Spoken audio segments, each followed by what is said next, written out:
guys, welcome to your 10-step guide to yoga class sequencing. Whether you're a brand new teacher or a teacher who's been teaching a while and just want some more ideas, or you might be a student, a yogi student, not a teacher even, and just want to know the basics and how to start and develop a yoga class sequence for your own home practice. So I do have an infographic or a PDF infographic of the 10 steps that is available to you, so you can go ahead and download that. Otherwise, just watch this video and get those steps. So how do you plan a yoga class? Do you write it down? Do you not? That's up to you. If you want to write it down ahead of time and then take it with you to class, awesome. I'm kind of more of the on-the-fly type of person. The plan never worked for me, but it is good to think about what you're going to do and kind of have it in your head at least. So the sequence that we're going from, the 10 steps, we kind of do a reverse or a backwards sequencing a little bit. The first thing you want to do is look at number 8, and if you have the PDF, you'll see it. It's your peak pose. So you do want to kind of build your class up to that peak pose. And it's usually like a tougher pose or something a little challenging, and you want to build your class around that. So your initial pose, if your peak pose is a big hamstring opener, your starting pose might want to start with those hamstrings. Or, anything like that. If it's a back bend, you might want to start on your back. It's up to you. So definitely the peak pose is something that can be left out, but for the sake of this 10-step guide, we're going with the fact that we are leading up to a peak pose.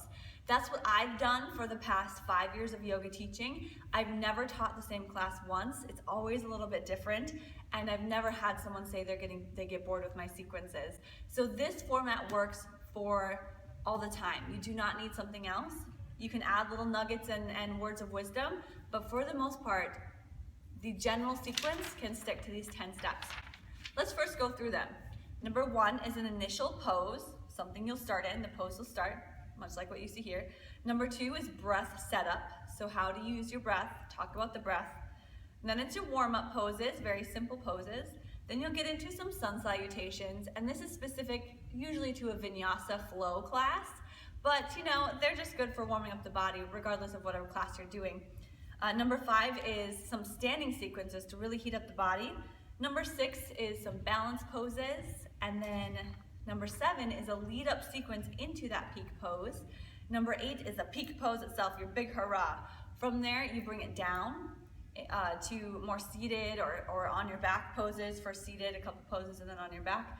And then you'll get into final relaxation. 10 steps, there you go. Let's break them down, okay? So number 1 is the initial pose. Before you get into your initial pose, if you're a teacher, make sure to introduce yourself and your class. I cannot stress that enough. I've been to enough classes where the teacher will walk in and just tell you what pose to get into, and I'm like, who are you? Make the new students feel welcome, please. I want to connect. So as a student, you really want to connect with your teacher, at least I do. So make sure and introduce yourself, even if everyone knows you. Say, hey guys, I'm Ashley. I can't wait to have a great sequence plan for you today, or a great class plan for you. Tell them what the class is, because some people you wouldn't even imagine are in the wrong class, or don't know what class they're in, or just showed up because a bunch of other people did. So tell them what class it is. All right, initial pose. You can start several different ways. I have a few examples on here. The most common would be, and the best pose probably to start in, is child's pose. If you don't know what child's pose is this fancy little pose right here. It's quite a big hip opener, so that can be problematic. Some people's hips might be a little higher. For the most part, I wouldn't go around pushing on people's backs because you're still, or adjusting if you're a teacher, because you're still kind of warming up. Another common pose is just what I'm in right now, is an easy pose. You could start in mountain pose, and some sequences do. That's where you're just standing up and maybe your hands at your heart, but it's very distracting. So that's one that's a little bit tough because it's distracting. It's not as passive. I don't know. I usually don't start in mountain pose unless I'm taking an Ashtanga class, and in that case we're chanting, and it's a whole different animal. So that's a different thing. You can start in a standing forward fold. One of my yoga teachers loved to start in that pose. It's tough on the hamstrings. You're just folding over, maybe grabbing your elbows, but it's very energizing too. So it can really get you energized if you're feeling a little tired. Then we've got, let's see, you can start lying down. I would recommend that if you're doing like a heart opening class, you can put a block under your back. If you do start lying down, make sure the knees are bent, either open or knees bent this way. If you're starting right away in Shavasana, which is this long pose, that can be, I don't know, you're not quite ready for it, it's just better with bent knees. So that's your initial pose. You're gonna spend like 3 to 5 minutes there while you're moving on to step 2. So after you pick a pose, you tell students to get into it, or you get into it yourself, you will set up your breath. There are 3 things you wanna do with your breath. So this is step 2. So as a teacher, you wanna mention these 3 things in the first couple minutes of class when people are in their initial pose. Number 1 is how you use your breath, what it's used for. It's used for connecting to the present moment. So you're using your breath to come into the present moment. It's going to tell you kind of how you're feeling, and that's how you're going to stay here and now rather than thinking about everything else. And number 2, with breath setup, is that you want to mention the breath pattern, the circular breath pattern, or lower belly dantian area that you're breathing into. So think like expanding and just telling people how to breathe. It's always a good reminder. And then number 3, how to use the breath, actually what it's used for, and it's actually used as a guide through your class.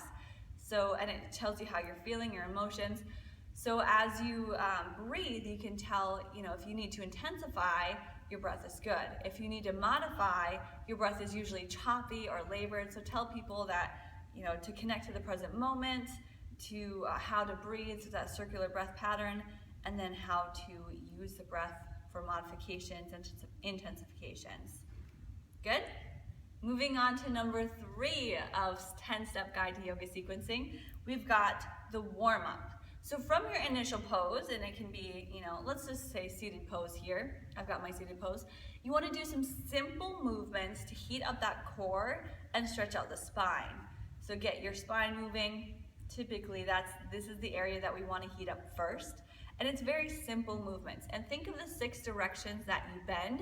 6 directions as a spine bends. It's a side bend, twist, twist, back bend, and forward bend. And you don't have to do all 6 of those. It's good if you do, but if you just do a couple of them, make sure that we are moving. And again, it depends on your peak pose. If you're going to go into a really deep twist, you might want to start with simple twist movements. And usually these are breath-based. So it's an inhale, reach up, exhale, twist. Inhale, reach, exhale, twist. Inhale, reach, exhale, side bend, reach, exhale, side bend, that kind of thing. You could also do simple cat and cow. So if you come forward, we'll come to our hands and knees, stacking the joints all appropriately, cat, cow pose, and cat pose. So think of just some simple movements in where you're at. From child's pose, it might be coming forward to cat and cow pose, moving the spine around. So there's a lot of different things you could do. If you're lying on your back, you can hug your knees in and just go side to side, lift, lower, that kind of thing. And if you're standing, this is the forward fold version. So this is standing forward fold. You can lift halfway and bring it down. Lift halfway and bring it down. So just like a few rounds of those, just to get your bodies going. From there, you want to make your way to a standing pose so we can move on to step 4, which is sun salutations. Don't stay in your first down dog for very long. So if you hit your down dog, walk forward. And from that forward fold, you want to make sure you roll up. So rather than lifting up right away, bend your knees and roll yourself up from that first standing forward fold as you make your way to standing. This is what I'm talking about. So when you're from here, typically, you might walk your feet back, downward facing dog. Not too long, we'll come back there later. You come to a forward fold, bend your knees and roll yourself up. You just don't want to be too jarring on the body. So that's what I mean. So once you're standing, we'll get to step 4, which is sun salutations. And this is very common for vinyasa or flow classes, which are the most popular type of classes in, this country at least, in the Western world. And so we want to do, for me, this is kind of my best practices, but this is up to you. I like to do sun salutation A one time through really slowly. So a little bit slower than normal before moving on to more sun salutations in a breath-based way. And then after, maybe you do like 2 or 3 sun salutation A's. You could do up to 5 if you wanted to. You could do sun salutation B or move on to your actual standing sequences. So let's show you that sun salutation A, and you're not going to be able to see me for the most part, I don't think. Let's move back. Okay, well, pretend you can see me. Reach, we're going to lower down, forward fold, exhale, half lift, exhale to plank pose, and I'll usually hold here, you know, for a couple breaths just to get people set up in plank. Mention if you want to drop the knees. And then the chaturanga is that low push-up is not slower. You just go into up dog. You might hold for up dog for a couple breaths. Talk about up dog, that kind of thing. From up dog, downward facing dog, and then you might talk about down dog for a while. And after that, you'll actually go into just simple, normal breath-based sun salutations. Everyone does them a little differently. So this is up to the style that you learned or you practice best to do. It's just usually mountain pose, somehow getting to downward dog. Sun salutation B is adding lunges. Usually a warrior 1. You can add warrior 2 and 3, or no, warrior 2 in reverse. So if you've been to other classes, again, just playing around with those. It's just simple, that flowy vinyasa, using the sun salutation highway, which I like to use in terms of the vinyasa for that. So sun salutations are gonna really heat up your body. After those simple movements, you got sun salutations, you're like, I'm warm, I'm good. So now we're moving on to step 5, which is standing sequences. And standing sequences are very heat building. So you're holding stronger poses, building heat in the muscles so that we can eventually stretch them out and feel extra awesome. Make sense? So standing sequences, a lot of them include lunges. So there's 2 different kinds of lunges. You've got your crescent lunge and your warrior lunge. I show you. Crescent lunge, the back heel's lifted. Warrior lunge, the back heel's down. This is more hip opening. So if you're in warrior 2, very hip opening for this left thigh. If you're in a crescent lunge, it's more heat building and stretching for the back leg. And you can do a lot of different sequences with those 2 kinds of lunges. And there's only so many poses in our yoga practice, but the variation comes with the arms. So you could open if you're doing heart opening, hands behind the back. If you're doing, you know, trying to strengthen the arms, press the arms at the top, or thumb pulls, side bends. You could add so much to those lunges that you know, it's never going to get boring unless you're always doing that same thing. And with this format, you don't have to do the same thing.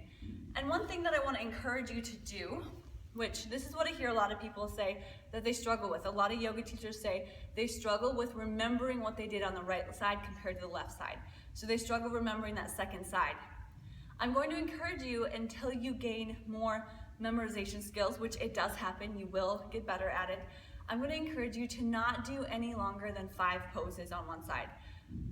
5 poses is plenty enough. You do not need to add like a long, 15-minute sequence on one side before you hit the other side. In fact, it might be frustrating for your students if that's the case. So maybe do like 3 or 4 poses using that warrior stance, come down to the other side. Same thing, 3 or 4 poses in the warrior stance. Come down, do a regular crescent lunge series that maybe includes 3 poses, and then do it on the other side. So you don't need to have these long drawn out sequences. That's not where the magic happens in your classes. Yeah, it might seem fun and like really cool, but if you're frustrated with teaching, your students are going to be frustrated with the class itself. So don't go too crazy. We do want to avoid though that robotic back and forth. 1 pose this side, 1 pose that side, 1 pose this side, 1 pose that side. It's just, that gets kind of boring or gets kind of like, there's no creativity to this. But the creativity can come more with the words you're saying, the inspiration you're saying, and then keep those sequences like, 5 poses or less. And if you have those 5 poses, you could always have like a note card of 5 poses in your back pocket. So if you're like, oh shoot, I have more time, I don't know what to do, whip out those 5 poses. Okay, so pretty simple. Keep it to 5. So you remember. After you heat up the body a little bit more, you want to, so you do some standing sequences. You want to do some standing balance poses. And that's like half moon, tree pose is a good basic one. We've got warrior 3. You could do just one on each side, or you could do a series of just a couple, 2 or 3. When it comes to balance poses, don't go more than 3 poses. Let's give you an example. So you just see my legs here. So you say you do tree pose, and then you do knee up, you do warrior 3, and that's all you need to do. And stand up. Or tree pose, warrior 3, and then maybe it's a chair pose, or a figure 4 chair pose. But it doesn't have to be a lot. And you can hold those poses a little longer, add some inspiration in your words and motivation for people to hold it and breathe and all that good stuff. But it doesn't have to be, again, those long drawn out sequences. And those might seem fun if you're attending a class, but when you're starting right away, start basic, for real. It's not gonna be the end of the world if you don't have a 15-minute sequence on one side that you can't remember. You can tell I'm on like a soapbox now, but keep it to 5 or less. Okay, standing balance. After that, you wanna do a sequence that's gonna lead up to your peak pose, and that's number 7. So your lead up to your peak pose is just simply that short sequence to get you to where you wanna be. And what are some, and then number 8 is your actual peak pose. What are some peak poses, you might ask? So things that are challenging. I wouldn't put handstand in this bracket because it's actually not that challenging of a pose. There's no huge warm up to it. Personally, I wouldn't. But things like splits,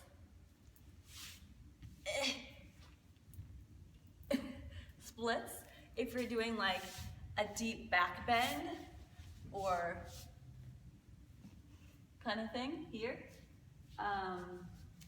You got a deep, so hip opener, so fire log pose or this kind of stacked up hip opening. If you're doing even like compass pose, whatever this one is. Maybe it's an arm balance. Could be simply, if you're just starting out, maybe it's crow pose. It could be fun, side crow.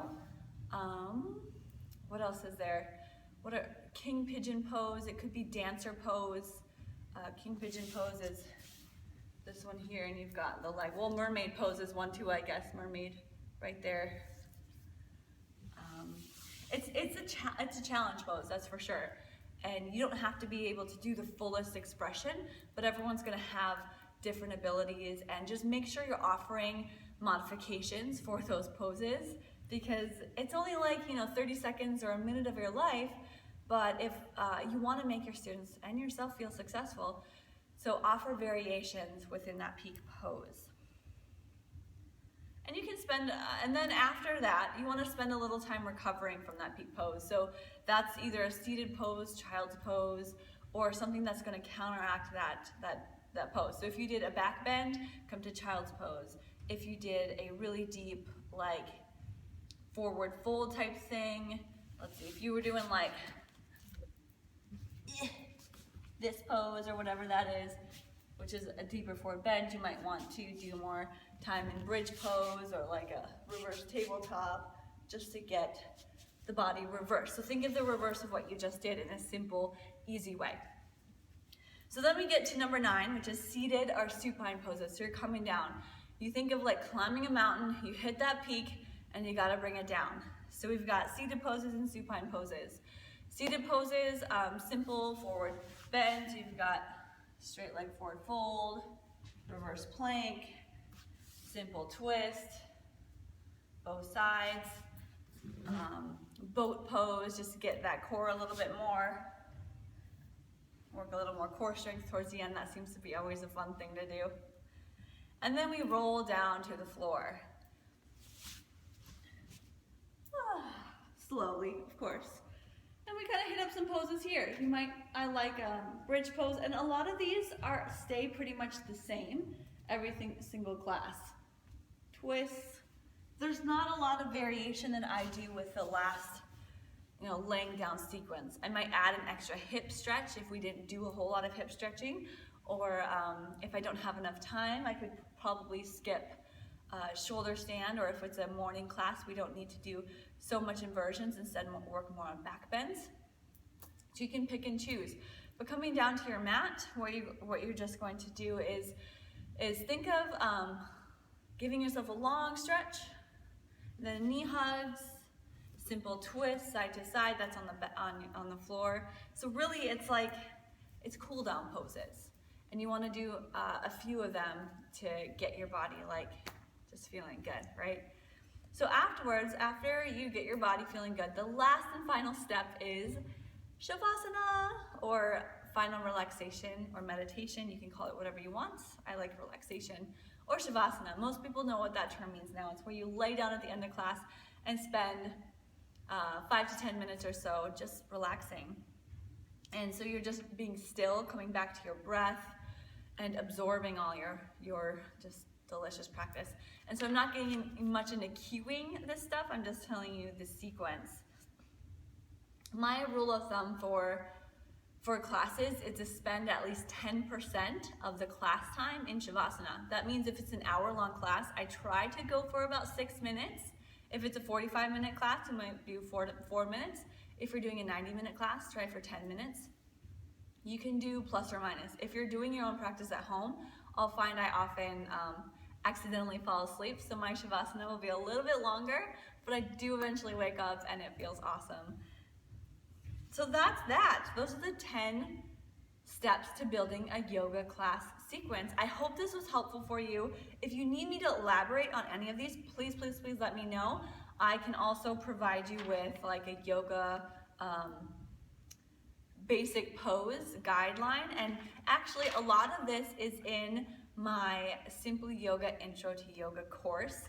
So building a sequence, that's where you'll find this PDF. Also, I'll have it downloadable for you here today. And yeah, so we went through it. Initial pose, 3 to 5 minutes there. Breath setup, talk about how you're using your breath.